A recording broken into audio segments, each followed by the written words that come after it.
जम्मू कश्मीर की बात करें तो जम्मू कश्मीर के अंदर कई सारे हमारे इंस्पिरेशनल पर्सनालिटीज़ हैं, डायनामिक काइंड ऑफ पीपल हैं जिनसे लगातार हम आपको रूबरू करा रहे हैं।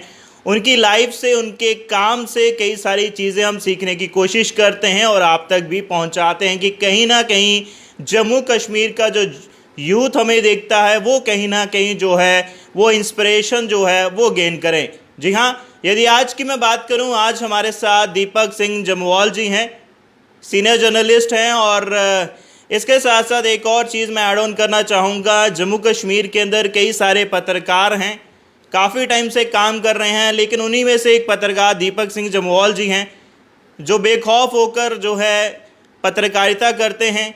और कई सारी चीज़ें ज़रूर आपने सुनी होगी, इनको लेकर जो है कई सारे कॉल्स इनको आते हैं, धमकी भरे कॉल्स आते हैं कि ये अपडेट आप ना करें, ऐसा आप ना करें, लेकिन फिर भी अपनी जान जो है वो दांव पर लगाकर जो है अपने प्रोफेशन को, अपनी पत्रकारिता को जो है बेखौफ होकर, निडर होकर जो है ये करते हैं।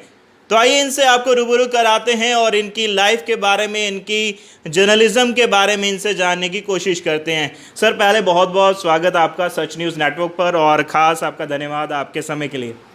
शुक्रिया। भी हो, किसी भी प्रकार का हो, कितना भी जेन्युइन मुद्दा हो, उसके ऊपर आप काम करते हो, न्यूज़ बनाते ही हो, तो ये जज्बा, ये बेखौफ होना, निडर होकर काम करना, ये कहाँ से आता है?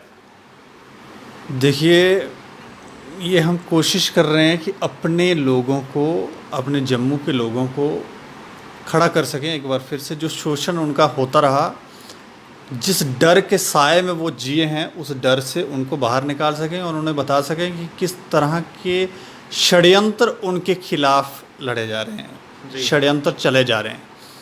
तो कोशिश कर रहे हैं कि उनको बाहर निकालें। तो इसलिए अगर हम ही डरने लगे तो फिर कैसे उनको बता पाएंगे। और ये हम ही लोगों का दायित्व है, जो फ्रेम पर आते हैं, जो सामने, चाहे वो नेता हों, हम लोग हों, जो फ्रेम पर हैं, जिन्हें लोग फॉलो करते हैं जी। अगर वो लोग ही अच्छे फैसले नहीं लेंगे, वही डर जाएंगे, तो फिर आप समझ सकते हैं कि सोसाइटी में बाकी लोग भी डर ही जाएंगे।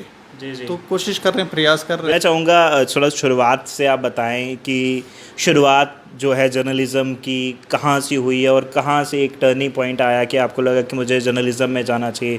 क्योंकि जहाँ तक मुझे जानकारी है, इससे पहले आप डायरेक्टिंग में रहे हैं, थिएटर शायद आप करते रहे हैं, तो वहाँ से जर्नलिज़्म में कैसे आना हुआ और कैसे आप हाँ, जब हम थिएटर किया करते थे तो काफ़ी चीज़ें, लोग स्टार बनने के लिए कि हमारी फ़ैन फॉलोइंग हो, हमें लोग पहचाने, इसलिए थिएटर करते थे, एक्टिंग करते थे। पर मेरा टाइम आपने किया? मैं काफ़ी लंबे समय, बचपन से ही मुझे घर वालों ने उठा के रामलीला में डाल दिया था। मैं रामलीला करता रहा। बाद में जब थोड़ा सा जवान हुआ तो फिर मैं रियलिस्टिक थिएटर उसमें आ गया, सीखना शुरू किया कि आखिर ये एक्टिंग क्या चीज़ है।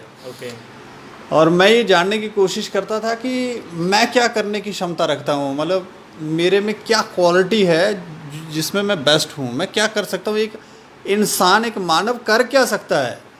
तो नए अलग अलग तरह के किरदार करता रहा तो काफ़ी चीज़ें सीखने को मिली। और उसके बाद समझ आया कि इस सृष्टि में जो हम कर रहे हैं वैसा है नहीं, हमें जो पढ़ाया जा रहा है वो कुछ और ही ट्रैक पर हमको लेके जा रहे हैं। वो भौतिक जीवन में कैसे आपको जीना है, क्या खाना पीना है, कैसे जॉब करके अपने बच्चे पालने, ये सब सिखा रहे हैं, लेकिन आपको अपने बारे में नहीं बता रहे हैं कि आप क्या चीज़ हैं, आप में कितनी क्षमता है।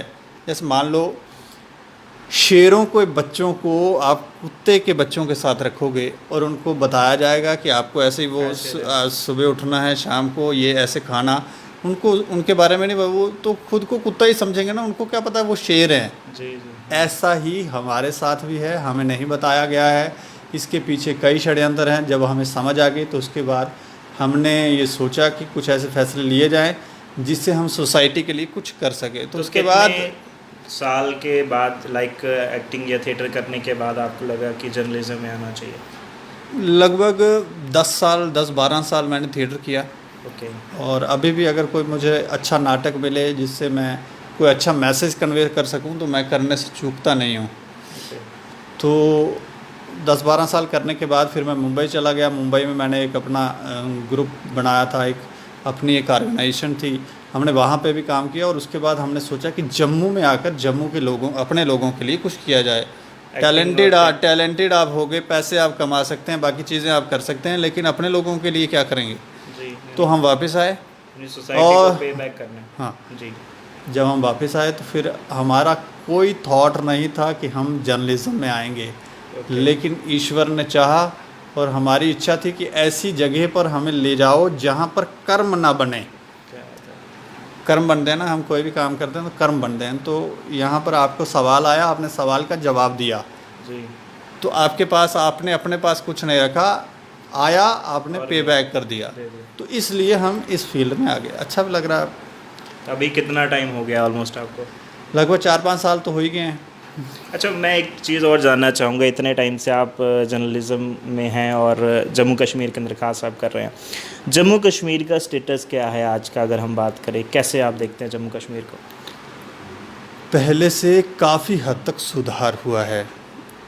हम सभी लोग, चाहे सरकार हो या हम लोग, काफ़ी सारी ऐसी जो हमें ताकतें दिखती नहीं हैं अंदर से, वो भी काम कर रही हैं कि जम्मू के लोगों को वापस से खड़ा किया जाए।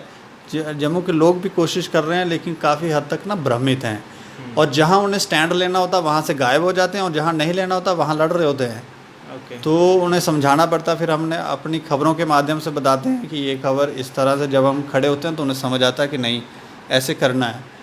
लेकिन हाँ, जहाँ हम खड़े होते हैं वहाँ कई बार हम देखते हैं लोग दिखते नहीं हैं, गायब हो जाते हैं। तो कुछ कमज़ोरियाँ होती हैं। अगर खड़े भी हों तो फिर लोग उनके घर आ जाते हैं, धमकियाँ देने लगते हैं, कहते हैं मार देंगे, ये कर देंगे। उनकी कोई कमज़ोरियाँ ढूंढते हैं, वहाँ पर कोई FIR लगवा देंगे, तो क्या ही काम करेंगे। इसलिए कुछ परेशानियाँ हैं, लेकिन काफ़ी हद तक सुधार है।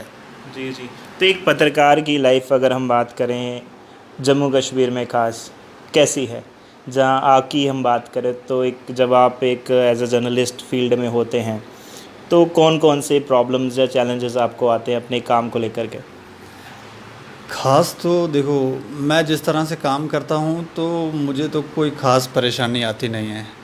मेरे लिए ये भी नहीं है कि मुझे किसी स्पॉट पे जाकर ही खबर करनी है। खबर को समझने के बाद शॉर्ट्स अगर मिल जाएं, आप अच्छी एक स्क्रिप्ट लिखें, स्क्रिप्ट लिखने के बाद आप अच्छे से उसे डिस्प्ले करके एक अच्छी खबर बना के आप अपने पेज पे अपलोड करें, उसका इम्पैक्ट भी आपको देखने को मिलता है। लेकिन कई जगहों पर हम देखते हैं कि सारे जर्नलिस्ट जो हैं वो दौड़ रहे हैं, भाग रहे हैं, कहीं कुछ हुआ तो सारे भाग रहे हैं, सारे भाग रहे हैं, लेकिन एक बेहतर उसका रिज़ल्ट कैसे लाना है ये कोई नहीं जान रहा कि इसका रिज़ल्ट क्या होगा। हाँ, वो जो इंस्टेंट आपने एक्ट किया उसका सोसाइटी पे क्या इम्पैक्ट होगा वो कोई ध्यान नहीं रख रहा, बस कर रहे हैं। हमको नहीं होता, कई बार ऐसा लगता है जैसे दिहाड़ी लगाने, हाँ दिहाड़ी चाल है, सारे चलते जा रहे हैं, बस वो है। दिहाड़ी लगाने के लिए नहीं आते हैं कि हमने दिन की 4 खबरें करनी है, 5 खबरें करनी है, जैसे मर्जी हो तो की तो फटाफट अपना काम। लेकिन ऐसा नहीं है। सोच समझ के अगर आप कुछ करेंगे तो उसका सोसाइटी पे अच्छा रिज़ल्ट भी आएगा, लोग भी अवेयर होते हैं, देख के उन्हें समझ आता है कि नहीं ऐसे नहीं, ऐसे करना है, तो आप काफ़ी कुछ कर सकते हैं। हम कर रहे हैं। एक और जो खास पर्सनल सवाल है, पिछले दिनों मैं देख रहा था आप एक गांव में गए थे एक शादी अटेंड करने, और उसी को लेकर अब लोगों में कई सारे कमेंट्स भी आए उसमें कि बाकियों की शादी तो आप अटेंड कर रहे हैं, आपकी शादी कब होगी? पहले जो शादी के बारे में जहाँ हम गए थे, तो मैं आपको बताऊं, बारात गई थी जिस जगह पे, लगभग 2 घंटे हम पहाड़ पर चढ़ के गए। 2 घंटे? और वो रास्ता ऐसा था कि अगर आप थोड़ा सा भी पलटी खाते तो फिर नीचे तो सीधा खाई में। हाँ, इतना ज़्यादा वो ख़तरनाक रास्ता था। पर हम गए वहाँ पर, 2 घंटे हमने लगाए। और रही बात हमारी शादी की, तो मेरा भी सवाल है शादी किससे करें क्योंकि ऑलरेडी ना सभी जितने भी ज़्यादातर लोग जो हैं वो नहीं, वो लिंक्ड हैं। मैंने क्या कहा शुरू में कि कर्म नहीं करना है, आपको ऐसा काम करना है जिससे आप बच जाएं और सोसाइटी को पे बैक कर सकें। लेकिन यहाँ पर जो फैसले हो रहे हैं, कर्म कर रहे हैं लोग कि मेरा ये है, उसका रिज़ल्ट क्या है उनको नहीं लेना देना है। मान लो मुझे किसी से शादी करनी है, तो हाँ, मुझे किसी से शादी करनी है तो मैं पहले ये चेक करूँगा कि क्या वो कहीं और लिंक्ड तो नहीं है, झूठ तो नहीं मिल रही। मंडप में खड़े होकर झूठ बोल देते हैं। नहीं, आपके सामने तो झूठ बोलना मुझे लगता है मुश्किल ही होगा। तो फिर पकड़ मुझसे लेते कोई शादी क्यों करेगा।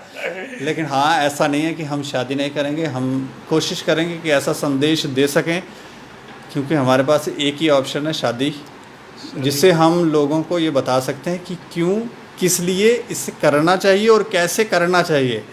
हमारे बुजुर्गों ने कुछ परंपराएं बनाई थी, लेकिन यहाँ पर इस समय युवाओं ने सब कुछ फेल कर दिया है। खुद ही फैसले ले रहे हैं, छोटे छोटे 12-12 साल के, 18-18 साल के बच्चे अपनी जीवन का वो फैसला ले रहे हैं जिससे आने वाली सृष्टि का आधार, उनके परिवार का आधार उसके ऊपर लिखा जाएगा। आगे जो बच्चे होंगे वो उनके किए फैसलों की वजह से हो रहे होंगे, लेकिन कर क्या रहे हैं वो, बस मेरे को वो वाला पसंद है तो मेरे को ये वाली पसंद है, कर रहे हैं शादी। तो उसका उनको रिज़ल्ट भी गलत मिल रहा है। ऐसा नहीं है कि आप देखेंगे आजकल बच्चे जो हैं उनमें पेशेंस कम है, सुनते नहीं हैं और अपनी मनमर्जी कर रहे हैं। ये क्यों हो रहा है? क्योंकि फैसले सही नहीं थे। तो अभी हमारे साथ खास बातचीत में दीपक सिंह जमवाल जी, सीनियर जर्नलिस्ट जम्मू कश्मीर से हमारे साथ जुड़े हुए थे और कई सारे सवाल हमने उनसे करे, उनकी लाइफ को लेकर, उनकी प्रोफेशन को लेकर। और आई होप जो यूथ हमें देख रहे हैं कहीं ना कहीं उनको उनकी लाइफ से जो है वो इंस्पिरेशन मिली होगी, और ख़ास हमारे जो पत्रकार भाई हमें देख रहे हैं उनको भी कहीं ना कुछ जानकारी जो है वो ज़रूर मिली होगी। तो फिलहाल ये कन्वर्सेशन आपको कैसा लगा, आप अपनी राय जो है कमेंट सेक्शन में ज़रूर रखिएगा। अभी के लिए इतना ही। जुड़ रहे हैं आप सच न्यूज़ नेटवर्क के साथ। नमस्कार।